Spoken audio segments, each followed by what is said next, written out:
Baik, Bapak-Bapak yang ada di dalam Tuhan, malam ini kita akan bersama-sama menikmati firman Tuhan yang disampaikan oleh Bapak Edi.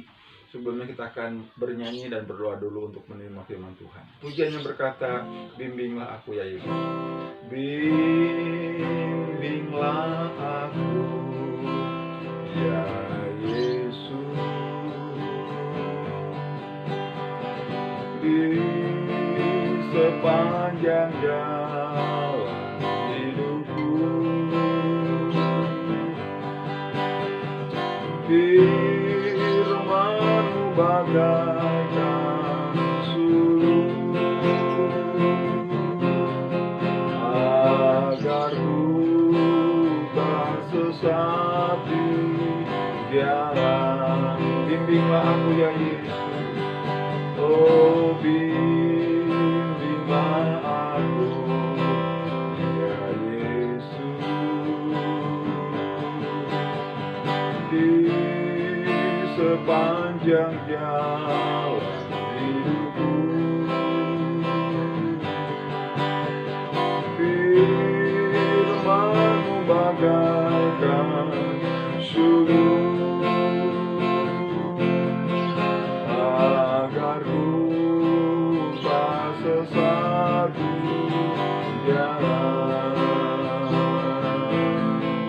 agar ku tak sesat di jalan. Kami bersyukur buat malam ini Tuhan, yang kami perlu bimbingan Tuhan, pimpinan-Mu Tuhan. Setiap kami mendengarkan firman Tuhan, kami ingin membuka hati kami seluas-luasnya. Dan kami mohon pimpinan Roh Kudus, setiap firman Tuhan yang kami dengar, yang kami baca, yang kami renungkan akan membawa kami untuk berjalan sesuai dengan kehendak Tuhan. Dalam langkah-langkah kami betul dalam pimpinan Tuhan. Terima kasih Tuhan, kami mau sambut firman Tuhan dengan sukacita dalam nama Yesus. Amin. Puji Tuhan. Mari kita dengarkan firman Tuhan sampaikan oleh Bapak Edi. Selamat malam saudaraku yang terkasih dalam Tuhan Yesus. Shalom. Selamat berjumpa kembali dalam acara Komsel Kaum Pria. Pada malam hari ini tema firman Tuhan yaitu kekuasaan. Dalam kampanyenya yang gencar ia lakukan pada waktu pemilihan presiden di Brasil, namanya Tancredo Neves sempat memberikan peringatan jika ia mendapatkan 500.000 suara dari penduduknya, maka tidak akan ada yang bisa melengsarkan dari kursi kepresidenan. Bahkan Tuhan sekalipun pada akhirnya Tancredo Neves memenangkan pemilihan Brasil, ia berhak menduduki kursi presiden. Tetapi sebelum sempat dilantik, ia meninggal karena komplikasi penyakit. Nah, itu tandanya bahwa kita sebagai manusia jangan pernah melebihi dari kekuasaan Tuhan ya. Dalam Alkitab juga Zedekia menghukum Yeremia karena nubuatnya, sekalipun Zedekia tahu bahwa bahkan mengakui Yeremia sebagai nabi utusan Allah. Ia tidak menyatakan pengakuannya dengan tidak mempercayai nubuatan Yeremia. Zedekia dapat memenjarakan Yeremia karena ia memiliki jabatan. Mudah saja bagi Zedekia mengatur segala sesuatu seperti keinginannya. Begitulah kekuasaan yang dapat mengatur segala sesuatu sesuka hatinya. Kekuasaan sanggup membutakan mata hati seseorang, sehingga mereka lupa bahwa Tuhanlah pemilik kuasa tertinggi yang tidak tertandingi. Kekuasaan dapat membuat orang sombong, lupa diri, tidak menyadari bahwa semua itu terjadi atas kehendak Tuhan. Bagi mereka kekuasaan menjadi dirinya maha besar sehingga Tuhan diabaikan. Ketika seseorang yang telah dibutakan oleh kekuasaan, perintah Tuhan untuk pertobatan dan kebaikan diabaikan, sehingga dianggap sebagai penghambat yang layak dilawan. Kita baca juga di 1 Raja-Raja pasal 21 dari ayat 1 sampai 16. Baiklah, akan saya bacakan buat saudara. Kebun anggur Nabot. Sesudah itu terjadilah hal yang berikut. Nabot orang Jizresel mempunyai kebun anggur di Jizreel di samping istana Ahab raja Samaria. Berkatalah Ahab kepada Nabot, berikanlah kepadaku kebun anggurmu itu, supaya kujadikan kebun sayur, sebab letaknya dekat rumahku. Aku akan memberikan kepadamu kebun anggur yang lebih baik daripada itu sebagai gantinya. Atau jikalau engkau lebih suka, aku akan membayar harganya kepadamu dengan uang. Jawab Nabot kepada Ahab, kiranya Tuhan menghindarkan aku daripada memberikan milik pusaka nenek moyangku kepadamu. Lalu masuklah Ahab ke dalam istana dengan kesal hati dan gusar karena perkataan yang dikatakan Nabot orang Yisrael itu kepadanya, tidak akan kuberikan kepadamu milik pusaka nenek moyangku. Maka berbaringlah ia di tempat tidurnya dan menelungkup mukanya dan tidak mau makan. Lalu datanglah Isabel, istrinya, dan berkata kepadanya, apa sebabnya hatimu kesal sehingga engkau tidak mau makan? Lalu jawabnya kepadanya, sebab aku telah berkata kepada Nabot orang Yisrael itu, berikanlah kepadaku kebun anggurmu dengan bayaran uang, atau jika engkau lebih suka, aku akan memberikan kebun anggur kepadamu sebagai gantinya. Tetapi sahutnya, tidak akan kuberikan kepadamu kebun anggurku itu. Kata Isabel, istrinya, kepadanya, bukankah engkau sekarang yang memegang kuasa raja atas Israel? Bangunlah, makanlah, dan biarlah hatimu gembira. Aku akan memberikan kepadamu kebun anggur Nabot orang Yisrael itu. Kemudian ia menulis surat atas nama Ahab, memeteraikannya dengan meterai raja, lalu mengirim surat itu kepada tua-tua dan pemuka-pemuka yang diam sekota dengan Nabot. Dalam surat itu ditulisnya demikian, maklumkanlah puasa dan suruhlah Nabot duduk paling depan di antara rakyat. Suruhlah juga 2 orang dursila duduk menghadapinya, dan mereka harus naik saksi terhadap dia dengan mengatakan, engkau telah mengutuk Allah dan Raja. Sesudah itu bawalah dia keluar dan lemparilah dia dengan batu sampai mati. Orang-orang sekotanya, yakni tua-tua dan pemuka-pemuka yang diam di kotanya itu, melakukan seperti yang diperintahkan Isabel kepada mereka, seperti tertulis dalam surat yang dikirimkannya kepada mereka. Mereka memaklumkan puasa dan menyuruh Nabot duduk paling depan di antara rakyat. Kemudian datanglah 2 orang, yakni orang-orang dursila itu, lalu duduk menghadap Nabot. Orang-orang dursila itu naik saksi terhadap Nabot di depan rakyat, katanya, Nabot telah mengutuk Allah dan Raja. Sesudah itu mereka membawa dia keluar kota, lalu melempari dia dengan batu sampai mati. Setelah itu mereka menyuruh orang kepada Isabel mengatakan, Nabot sudah dilempari sampai mati. Segeralah sesudah Isabel mendengar bahwa Nabot sudah dilempari sampai mati, berkatalah Isabel kepada Ahab, bangunlah, ambillah kebun anggur Nabot orang Yisrael itu menjadi milikmu, karena Nabot yang menolak memberikannya kepadamu dengan bayaran uang sudah tidak hidup lagi, ia sudah mati. Segeralah sesudah Ahab mendengar bahwa Nabot sudah mati, ia bangun dan pergi ke kebun anggur Nabot orang Yisrael itu untuk mengambil kebun itu menjadi miliknya. Jadi dari kekuasaan sehingga dia mengingini milik orang lain ya. Jadi mengingini milik orang lain adalah larangan Tuhan kepada umatnya, tidak hanya untuk bangsa Israel pada masa perjanjian lama, namun juga pada kita sampai saat ini. Mengingini milik orang lain lahir dari hati yang tidak puas akan milik diri sendiri, sehingga tidak mensyukuri pemberian Tuhan. Kisah Ahab tentang menginginkan hatinya untuk mengambil milik orang lain. Dia merebut kebun anggur Nabot dengan paksa dan licik.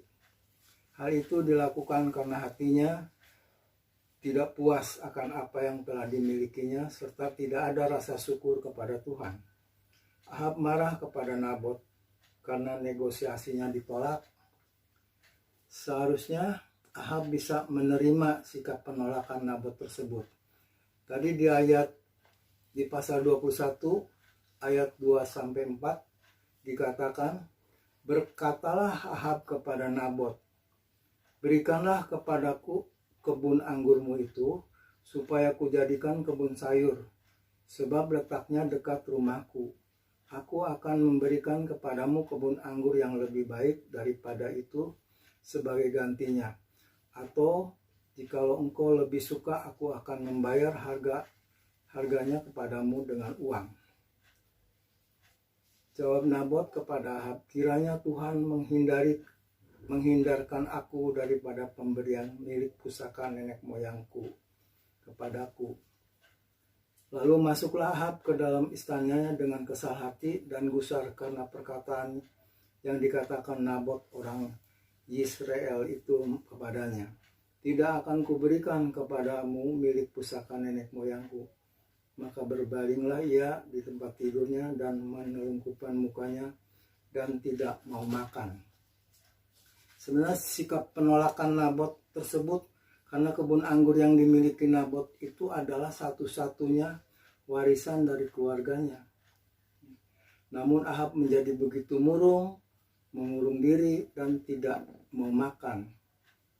Karakter Ahab adalah seorang yang ingin memiliki milik orang lain, tidak dewasa, mudah marah.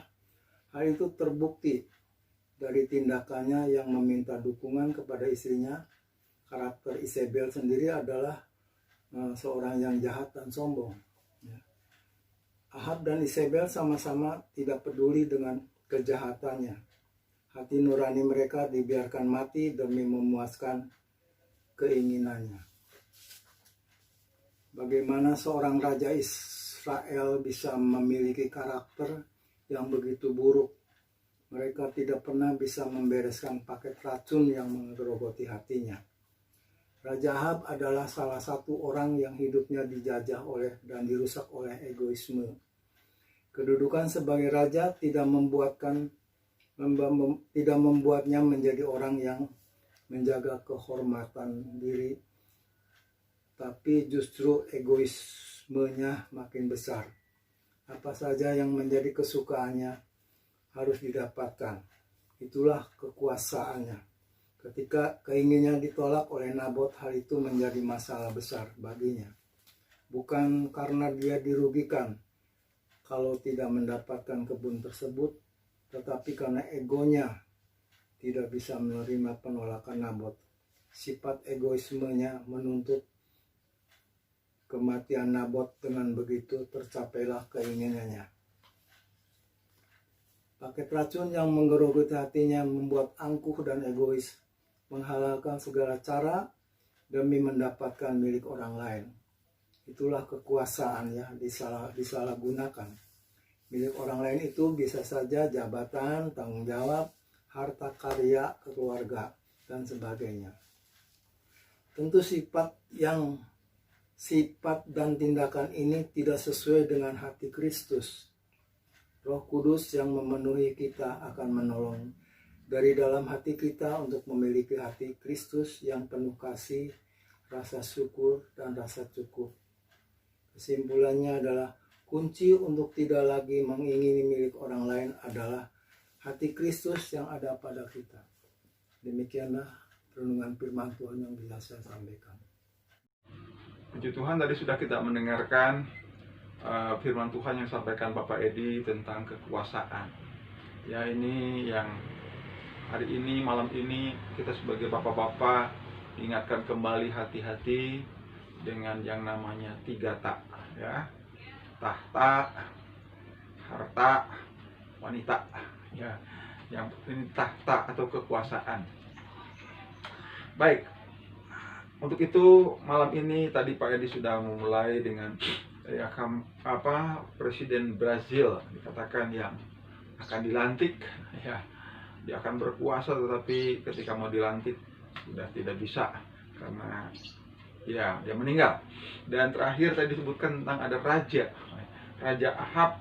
Dalam kitab Raja-Raja dikatakan Raja Ahab yang ingin kebun Nabot. Dikatakan kebun Nabot itu adalah kebun yang di sebelah, ya, dekatan dengan tanahnya raja. Dikatakan, berkata Ahab kepada Nabot, berikanlah kepadaku kebun anggurmu itu supaya ku jadikan kebun anggur, sebab letaknya dekat rumahku.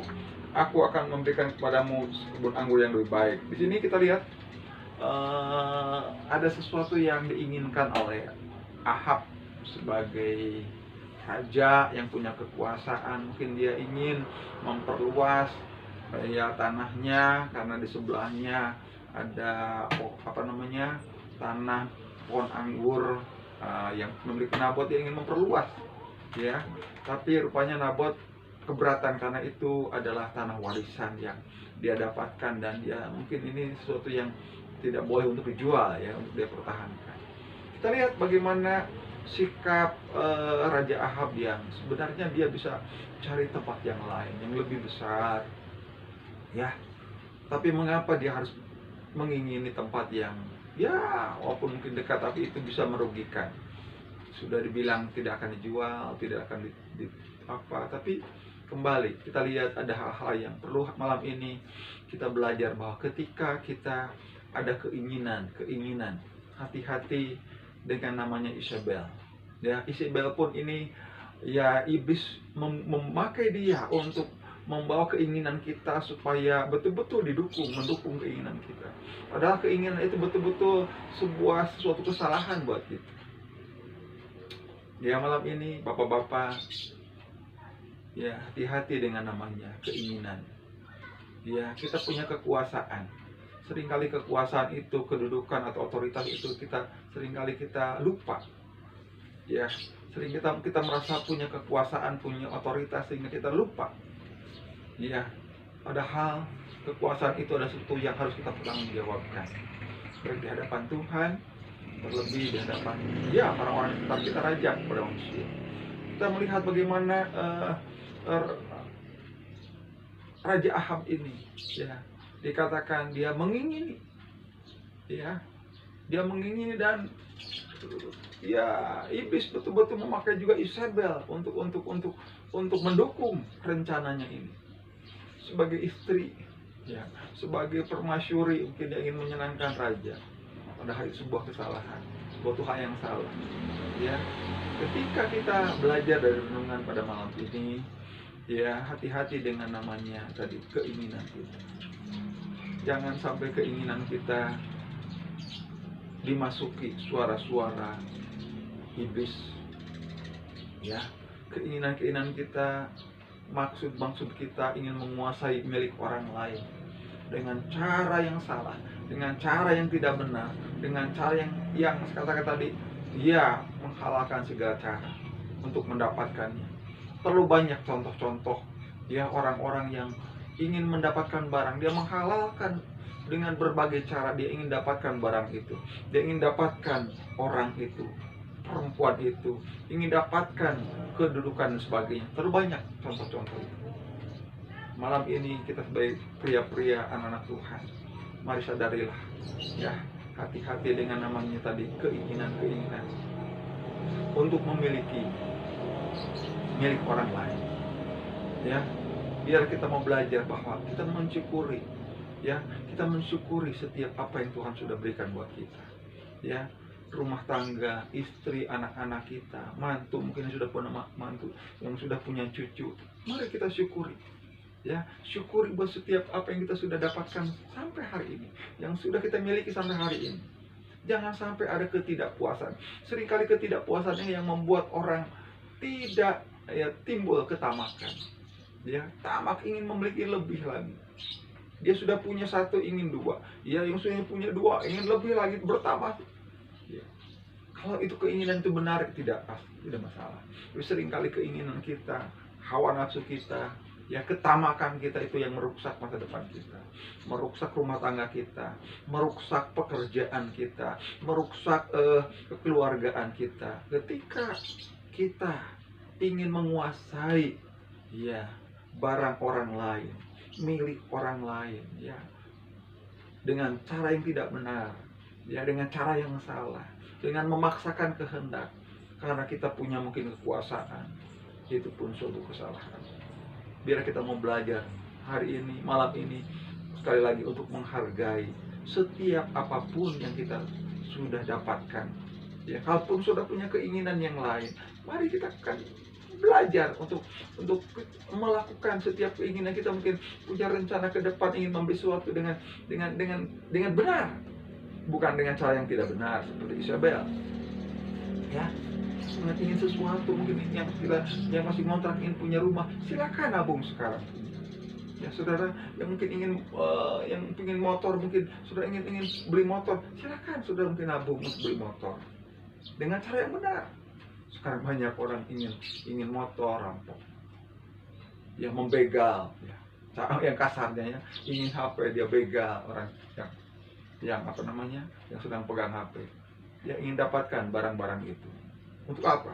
Tadi ada banyak orang yang tidak puas dengan hidupnya, ya, tidak puas dengan apa yang dia miliki. Saya percaya kalau renungan pada malam ini yang sampaikan Bapak Edi, bagaimana kita diingatkan kembali, apakah kita sudah bersyukur bahwa semua yang sudah kita terima, yang sudah dapatkan sampai malam ini, ya, sudahkah kita menghargai, ya, setiap apapun yang kita sudah dapatkan, ya, dalam kehidupan kita, dalam rumah tangga kita. Ya, saya percaya ketika kita bisa menghargai apa yang sudah kita miliki, ucapan syukur, maka kita juga bisa menghargai milik orang lain. Ya, ketika kita bisa menghargai setiap jerih lelah kita yang ada di rumah kita, setiap usaha, keringat kita, mungkin kerjaan kita, apapun yang kita dapatkan, kita akan hargai apa yang kita miliki, maka kita bisa menghargai milik orang lain. Tidak ingin apalagi merampas dan sebagainya.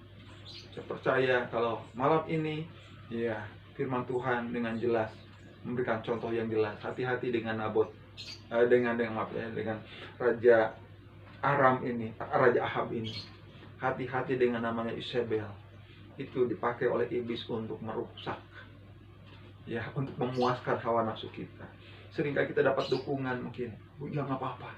Ya, seringkali kita dapat dukungan. Mungkin keinginan kita sudah salah, tapi kita dapat dukungan dari si A, dari si B, nggak apa-apa lah. Hati-hati, dukungan itu bukan dari Tuhan, itu dari iblis yang bisa merusak masa depan kita. Untuk itu kita akan belajar untuk peka akan suara Tuhan, sehingga ketika kita betul-betul sebagai kaum pria untuk belajar kembali dari firman Tuhan pada malam ini, bahwa pentingnya kita menghargai setiap apapun yang sudah kita miliki, mengucap syukur setiap berkat yang kita miliki. Ya, Tuhan berkati kita buat malam ini, buat firman Tuhan pada malam ini. Mari Bapak-bapak, perhatikan, ucapkan syukur buat semua yang sudah kita terima sampai malam ini, dan ajar menghargai setiap apa yang sudah dapatkan. Ya, Tuhan berkati kita. Mari kita bersyukur dalam doa. Terima kasih Tuhan buat malam ini, firman Tuhan yang sudah kami dengar.